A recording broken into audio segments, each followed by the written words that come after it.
यह परिवर्तन जो असंभव था वह संभव हुआ है।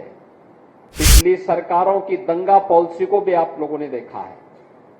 दंगा होता था, सुरक्षित था तो केवल गुंडे थे या कुछ चंद परिवार थे। आज जो गुंडे पहले सुरक्षित थे, आज वे असुरक्षित हुए हैं। यह परिवर्तन जो असंभव था वह संभव हुआ है। पिछली सरकारों की दंगा पॉलिसी को भी आप लोगों ने देखा है। दंगा होता था। मैं 2017 में जब आया था यही विधानसभा चुनाव का शुभारंभ करने के लिए, जब मैंने यहां पे चुनाव की बात कही तो लोगों ने कहा, अरे साहब यहां पे तो एक सरकार का एक मंत्री ऐसा है कि जो उसके सामने कौन बोल पाएगा।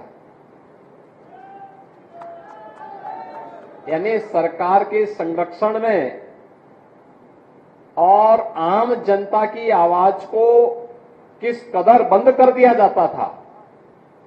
व्यापारी असुरक्षित, बेटी असुरक्षित, नौकरी पेशा वाला असुरक्षित, अन्नदाता किसान असुरक्षित, युवा का भविष्य असुरक्षित। सुरक्षित था तो केवल गुंडे थे या कुछ चंद परिवार थे। और आज जो गुंडे पहले सुरक्षित थे, आज वे असुरक्षित हुए हैं और जनता जनार्दन, बेटी हो, व्यापारी हो, जनता जनार्दन सुरक्षित महसूस कर रहा है।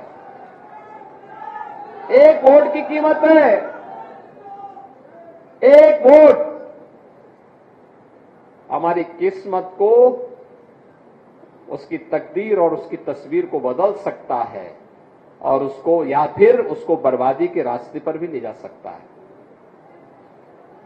लोकतंत्र का उपयोग करेंगे तो भविष्य को सुनहरा उज्जवल भविष्य की ओर अग्रसर लेके चल सकता है, लेकिन उसका दुरुपयोग करोगे, गलत हाथों में जाएगा तो उसको बर्बाद करने में चूकेगा भी नहीं। और यही होता था। और मैं अभिनंदन करूंगा आप सबका, बुलंदशहर वासियों का खास तौर पर। उन्होंने सत्र के बाद से सभी सीटें भारतीय जनता पार्टी की झोली में भर करके दिया।